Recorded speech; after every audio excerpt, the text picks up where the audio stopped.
Hi good morning welcome back to my channel Shailu vlogs. ಇವತ್ತಂತೂ ಬೆಳಿಗ್ಗೆ ಅಂತಂದರೆ ಐ ಥಿಂಕ್ ಒಂದು 5:30ಇಂದನೇ ವ್ಲಾಗ್ನ ನಾನು ಶುರು ಮಾಡ್ತಾ ಇದ್ದೀನಿ. ನನ್ನ ಮಗ ಎದ್ಬಿಟ್ಟಿದ್ದಾನೆ ನೋಡಿ.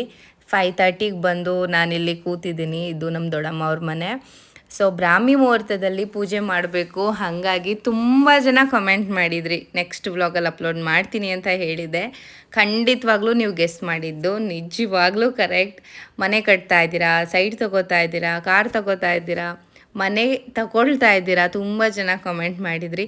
ಫೈನಲಿ ನಮ್ಮ ಡ್ರೀಮ್ ಹೌಸ್ನ ನಾವು ಕನ್ಸ್ಟ್ರಕ್ಟ್ ಮಾಡೋದಕ್ಕೆ ಮೊದಲನೇ ಪೂಜೆ, ಗುದ್ಲಿ ಪೂಜೆ, ಆಯಾ ಪೂಜೆ ಅಂತ ಏನು ಹೇಳ್ತಾರಲ್ವ, ಪೂಜೆನ ಮಾಡ್ತಾಯಿದ್ವಿ. ಫ್ಯಾಮಿಲಿ ಮೆಂಬರ್ಸ್ ಎಲ್ಲರೂ ಸೇರಿಕೊಂಡು ಅಷ್ಟು ಬೆಳಿಗ್ಗೆನೇ ಪೂಜೆ ಎಲ್ಲ ಇದ್ದಿದ್ದರಿಂದ, ಅದು ಕಾರ್ತಿಕ್ ಸೋಮವಾರದ ದಿನ ಪೂಜೆ ಇದ್ದಿದ್ದರಿಂದ ಪುರೋಹಿತರು ಕೂಡ ಸಿಗ್ತಾ ಇರಲಿಲ್ಲ ನಮಗೆ. ಸೊ ಬ್ರಾಹ್ಮಿ ಮುಹೂರ್ತದಲ್ಲಿ ಮಾಡಿದ್ರೆ ತುಂಬಾ ಒಳ್ಳೆಯದು ಅಂತ ಹೇಳಿದ್ರು. ಸೊ ಬ್ರಾಹ್ಮಿ ಮುಹೂರ್ತದಿಂದನೇ ಶುರುವಾಗಿ ಏನೇನೆಲ್ಲ ಪ್ರೋಸೆಸ್ ಇರುತ್ತೆ ಎಲ್ಲನೂ ಕಂಪ್ಲೀಟಾಗಿ ಮುಗಿಸ್ತಾ ಇದ್ದೀವಿ. ಏನೋ ಒಂಥರ ಖುಷಿ, ಬ್ಲೆಸ್ಸಿಂಗ್ ಡೇ ಅಂತ ಹೇಳ್ಬೋದು. ದೇವರಿಗೆ ಎಷ್ಟು ಗ್ರೇಟ್ಫುಲ್ ಹೇಳಿದ್ರು ಸಾಲಲ್ಲ. ಸೊ ಸಿಕ್ಕಾಪಟ್ಟೆ ಖುಷಿ ಆಯ್ತಾ ಇದೆ. ಸೊ ಮನೆ ಕಟ್ಟೋದು ಎಲ್ಲರ ಕನಸಾಗಿರುತ್ತೆ. ಆ ಕನಸು ನೆನೆಸಾಗ್ತಾ ಇದೆ, ನೆರವೇರ್ತಾ ಇದೆ ಅಂತಂದರೆ ಅದಕ್ಕಿಂತ ಖುಷಿ ವಿಷಯ ಇನ್ನೇನಿದೆ ಅಲ್ವಾ. ಸೊ ನಮಗಂತೂ ಸಿಕ್ಕಾಪಟ್ಟೆ ಖುಷಿ ಆಗ್ತಿದೆ. ಫೈನಲಿ ನಮ್ಮ ಡ್ರೀಮ್ ಹೋಮ್ ಕನ್ಸ್ಟ್ರಕ್ಟ್ ಆಗೋ ದಿನ ಬಂತು. ಸೊ ಎಲ್ಲ ತಯಾರಿಗಳನ್ನೂ ಮಾಡ್ಕೋತಾ ಇದ್ದೀವಿ. ಇನ್ನೂ ಪೂಜೆ ಎಲ್ಲ ಆದಮೇಲೆ ಹಿರಿಯರ ಆಶೀರ್ವಾದ ತೊಗೋಬೇಕು. ನಮ್ಮ ಅಜ್ಜಿ, ತಾತ, ನಮ್ಮ ಅಪ್ಪ, ಇನ್ನು ಯಾರ್ಯಾರೆಲ್ಲ ಬಂದಿದ್ರು ಅವ್ರ ಆಶೀರ್ವಾದ ಎಲ್ಲ ತಗೊಂಡು ಕಂಪ್ಲೀಟಾಗಿ ಬ್ಲೆಸ್ಸಿಂಗ್ ಅಂತ ಅನ್ನಿಸ್ತು. ಸೊ ತುಂಬ ಜನರ ಕನಸು ಒಂದು ಮನೆ ಕಟ್ಟಬೇಕು ಅಂತ. ಸೊ ಅದು ನಮ್ಮ ಮನೆಯಲ್ಲಿ ಎಷ್ಟೋ ವರ್ಷಗಳಿಂದ ಅನ್ಕೋತಾ ಇದ್ವಿ, ಕಟ್ಟಬೇಕು ಅಂತ. ಬಟ್ ಎಲ್ಲದಕ್ಕೂ ಕಾಲ ಕೂಡಿ ಬರಬೇಕು, ಒಳ್ಳೆ ಟೈಮ್ ಬರಬೇಕು ಅಂತಾರಲ್ಲ, ಅದು ಎಲ್ಲ ಒಟ್ಟಿಗೆ ಸೇರಿದಾಗ ಅಂದ್ಕೊಂಡಿದ್ದಾಗೋದು. ನಿಜವಾಗ್ಲೂ ಅದು 100% ನಿಜ. ಸೊ ಎಷ್ಟು ಖುಷಿಯಿಂದ ಎಲ್ಲರೂ ಇದ್ದಾರೆ ನೋಡಿ. ಸೊ ಏನೋ ಒಂಥರ ನನಗೆ ಹೇಳೋಕ್ಕೇ ಆಗ್ತಿಲ್ಲ, ಎಕ್ಸ್ಪ್ಲೈನ್ ಮಾಡೋಕ್ಕಾಗ್ತಿಲ್ಲ, ಅಷ್ಟು ಖುಷಿ ಆಗ್ತಾಯಿದೆ. ಎಸ್, ಮನೆಗೆ ಫ್ರೆಂಡ್ಸ್, ನಮ್ಮ ಮನೆಗೆ ಬಂದಾಗ 8:45 ಆಗೋಯ್ತು ಬೆಳಿಗ್ಗೆ. ಅಂದರೆ ಬ್ರಾಹ್ಮಿ ಮುಹೂರ್ತದಲ್ಲೇ ಪೂಜೆ ಆಗಬೇಕು ಅಂತ ಹೇಳಿದರು ನಮಗೆ. ಸೊ ಹಾಗಾಗಿ ಬೆಳಿಗ್ಗೆನೇ ಪೂಜೆ ಎಲ್ಲ ಆಯಿತು. ಏನೋ ಒಂಥರ ಫುಲ್ ಎಷ್ಟೋ ವರ್ಷಗಳ ಕನಸು ಇವಾಗ ನನಸಾದಾಗ ಯಾವ ಥರ ಫೀಲ್ ಆಗುತ್ತೆ ಅಲ್ವಾ, ಆ ರಿಯಲ್ ಫೀಲ್ ಆಯಿತು.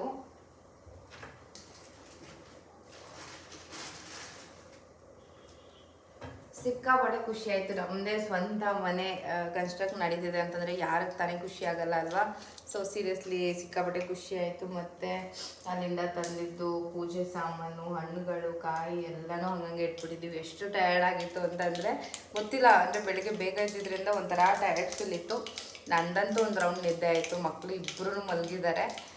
ಪರಮಂತೂ ಪಾಪ ಬೆಳಿಗ್ಗೆನೇ ಏಳಿಸ್ಬಿಟ್ಟಿದ್ವಲ್ಲ, ಅವನಿಗೆ ಒಂಥರ ಸ್ಯಾಟಿಸ್ಫ್ಯಾಕ್ಷನ್ ಆಗಿರಲಿಲ್ಲ ನಿದ್ದೆಯಲ್ಲಿ. ಒಂಥರ ಕಸಿ ಬಿಸಿ ಮಾಡ್ತಾ ಇದ್ದ. ಹಂಗಾಗಿ ನಾನು ಕರೆಕ್ಟಾಗಿ ವೀಡಿಯೋನೂ ಮಾಡ್ಕೊಳಕ್ಕಾಗಲಿಲ್ಲ.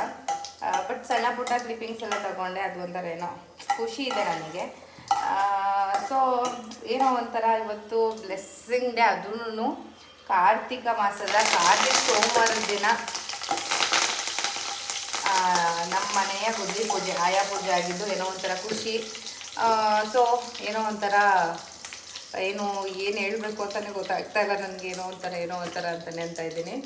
ಸೊ ತುಂಬ ಜನ ಗೆಸ್ ಮಾಡಿದ್ರಿ ಲಾಸ್ಟ್ ವೀಡಿಯೋದಲ್ಲಿ. ಸೈಟ್ ತೊಗೋತಾ ಇದ್ದೀರಾ, ಮನೆ ತೊಗೋತಾ ಇದ್ದೀರಾ, ಮನೆ ಕನ್ಸ್ಟ್ರಕ್ಟ್ ಮಾಡ್ತಾ ಇದ್ದೀರಾ, ಹೊಸ ಕಾರ್ ತಗೋತಾ ಇದ್ದೀರಾ ಅಂತ ತುಂಬ ಜನ ಕಮೆಂಟ್ ಮಾಡಿದ್ರಿ. ಬಟ್ ಆಲ್ಮೋಸ್ಟ್ ಆಲ್ ಬಂದಿದೆ ಮನೆ ಕನ್ಸ್ಟ್ರಕ್ಷನ್ ಮಾಡಿಸ್ತಾ ಇದ್ದೀರಾ ಅಂತ ಅಂದ್ಬಿಟ್ಟು. ನಾನು ಅಡುಗೆ ಮಾಡ್ತಾನೆ ನಿಮಗೆ ಎಲ್ಲ ಹೇಳ್ತಾ ಇದ್ದೀನಿ. ಯಾಕಂತಂದರೆ ಪಾಪು ಎಲ್ಲ ಇದ್ದ ಅಂತಂದರೆ ಮತ್ತೆ ಬ್ಲಾಗ್ ಎಲ್ಲ ಕಂಟಿನ್ಯೂ ಮಾಡೋಕ್ಕಾಗಲಿ, ಕಂಪ್ಲೀಟ್ ಮಾಡೋಕ್ಕಾಗಲಿ ಅಷ್ಟು ಟೈಮ್ ಸಿಗೋಲ್ಲ ಅಂದ್ಬಿಟ್ಟು ಅಡುಗೆ ಜೊತೆನೇ ನಿಮ್ಮ ಜೊತೆ ಶೇರ್ ಮಾಡ್ಕೋತಾ ಇದ್ದೀನಿ. ನಾನು 100% ನಮ್ಮ ದೊಡ್ಡ ಕನಸು ಅಂತ ಇದ್ದಿದ್ದು ಮನೆ ಕನ್ಸ್ಟ್ರಕ್ಷನ್ ಮಾಡಿಸೋದು.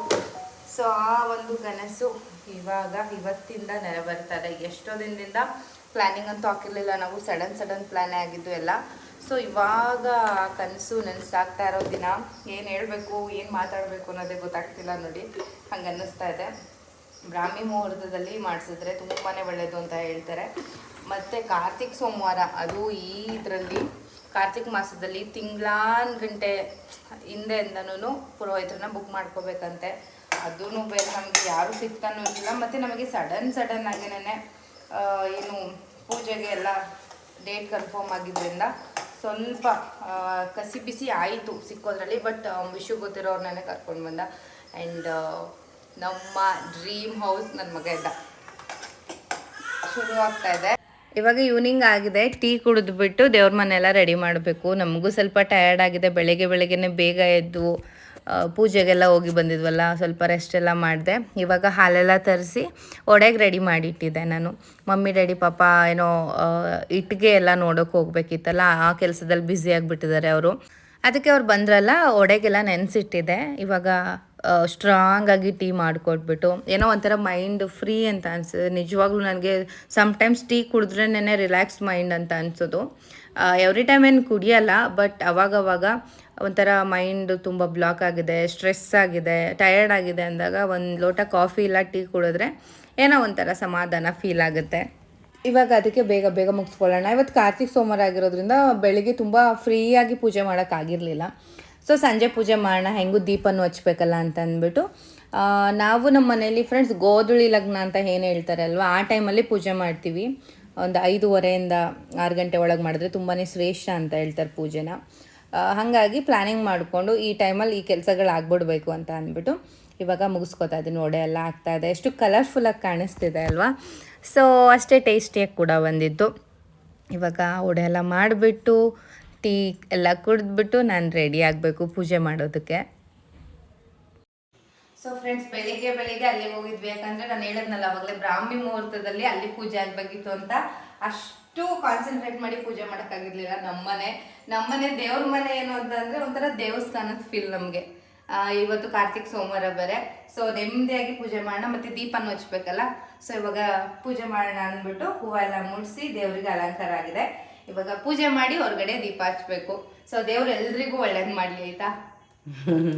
ಎಲ್ರಿಗೂ ಒಳ್ಳೇದು ಮಾಡಲಿ, ನಮಗೂ ಒಳ್ಳೇದು ಮಾಡಲಪ್ಪ. ಎಲ್ಲರೂ ಆಶೀರ್ವಾದ ಮಾಡಿಯಪ್ಪ. ಆದಷ್ಟು ಬೇಗ ನಾವು ಮನೆ ಕಟ್ಟಿ ಗೃಹ ಪ್ರವೇಶ ಮಾಡಿಕೊಂಡು ಮನೆಗೆ ಹೋಗಂಗಾಗಲಿ ಅಂತೇಳಿ ಎಲ್ಲರೂ ಕೂಡ ಆಶೀರ್ವಾದ ಮಾಡಿ.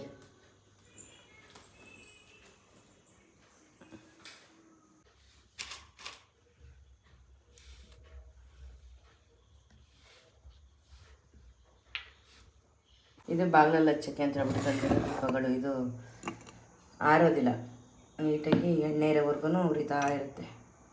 ಬಚ್ಚಿದೆ, ಎಣ್ಣೆ ಹಾಕಬೇಕು ನೋಡಿ.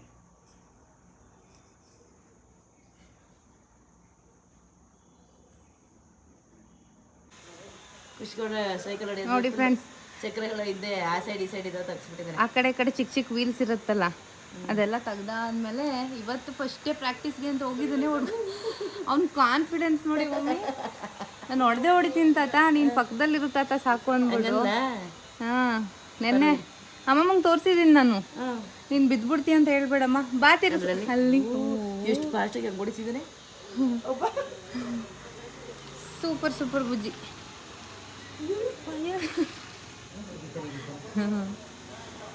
ಚೆನ್ನಾಗಿ ಓಡಿಸ್ತಾರಪ್ಪ.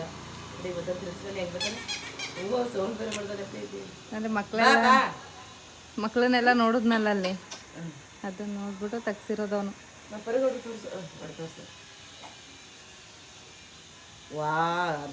ಸ್ಟೈಲ್ ಮಾತ್ರ ಬಿಡಲ್ಲ ಅವನು. ಇಲ್ಲಿ ನೋಡಿ, ಪೂಜೆ ವೈಫ್ಸ್ ಗೊತ್ತಾಗಬೇಕು ಅಂತ ನಾನು ಹಿಂಗೆ ಇಟ್ಕೊಬಿಡೋದು. ಪರಮ್ಮು ಹೆಂಗೆ ಅಂದರೆ ಅವ್ನು ಮಲಗಿರೋ ಟೈಮಲ್ಲಿ ಒಂದು ಕೆಲಸ ಆಗಿರುತ್ತಷ್ಟೇ. ಈಗ ಪೂಜೆ ಆಗಿದೆಯಲ್ಲ, ಮಲಗಿಸಿ ಪೂಜೆ ಆಯಿತು, ಕೋಳಿನಿದ್ದೆ. ಅಲ್ಲಿ ಬೆರಳು ನೋಡಿ ಹೆಂಗೆ ಬಾಯಿಗೆ ಹೋಗ್ತಾ ಇದೆ. ಪರಮ್ ನಿಮ್ಗೆ ಎಷ್ಟು ತಿಂಗಳು? ನನಗೆ 5 ಮಂತ್. ಅಮ್ಮ ನಿಮಗೆ ಗೊತ್ತಿಲ್ವಾ? 5 ಮಂತ್ ನಮ್ಮ ಪರಮ್ಗೆ. 5 ಇವಾಗ 4 ಮುಗಿದು 5 ಹೋಗಿದೆ ಅಮ್ಮ. 5 ಹೋಗಿದೆ ಅಮ್ಮ. ಕೆಳಗಡೆ ಅಂತೂ ಮಲಗಲ್ಲ, ಮಲಗಿದ ತಕ್ಷಣ ದಬಾಕೊಂಡು ಸುತ್ತಿ ಸುಮ್ಮನೆ ದಬಾಕೊಳ್ತಾ ಇರ್ತಾನೆ. ಈಗ ಎಲ್ಲಿ ಮೊಕ ಎಲ್ಲ ಹಿಂಗೆ ಗುದ್ಕೊಳ್ಳೋದು ಹಂಗೆಲ್ಲ ಮಾಡ್ಬಿಡ್ತಾನೆ. ಅದೇ ಭಯಕ್ಕೆ ನಾವು ಬೆಡ್ ಮೇಲೆ ಹಾಕಿರ್ತೀವಿ. ಒಂದು ಬೆರಳ ಹಿಂಗೆ ಚೀಪಲ್ಲ ಹಿಂಗೆ ಹಾಕೊಂಡಿರ್ತಾನೆ. ಕಳ್ಳ ಎಲ್ಲಿ ಕಳ್ಳ ಮರಿ? ಇವಾಗ ಎದ್ದಿದ್ದಾನೆ ಕಳ್ಳ ಮರಿ, ಮರಿ. ಚಂದ ಸ್ಮೆಲ್ ಮಾಡ್ತಾನೆ ನೋಡಿ. ನಮ್ಮ ಡ್ಯಾಡಿ ಗೈಡ್ ಮಾಡ್ತಾರೆ ಮೊಮ್ಮಗನಿಗೆ. ಇವಾಗ ಸ್ವಲ್ಪ ಟ್ಯೂಷನ್ ಮಕ್ಕಳು ಸ್ಕೂಲ್ ಮಕ್ಕಳೆಲ್ಲ ಓಡಾಡ್ತಾ ಇರ್ತಾರಲ್ಲ, ಅವಾಗ ನೋಡ್ಕೋಬೇಕು ಬುಜ್ಜಿನ ಸ್ವಲ್ಪ. ಮನೆ ಇವಾಗ ಚಳಿ, ನಾವು ಹೊರಗಡೆ ಹೊಂಟೋಗ್ಬಿಡೋಣ. ಬನ್ನಿ ಹೋಗೋಣ. ಬನ್ನಿ. ನಾನು ಇನ್ನು ದೀಪ ಹಚ್ಚಿಲ್ಲ, ಇವ್ರು ಹಚ್ಚಿದ್ರು, ಪೂಜೆ ಮಾಡಿಲ್ಲ.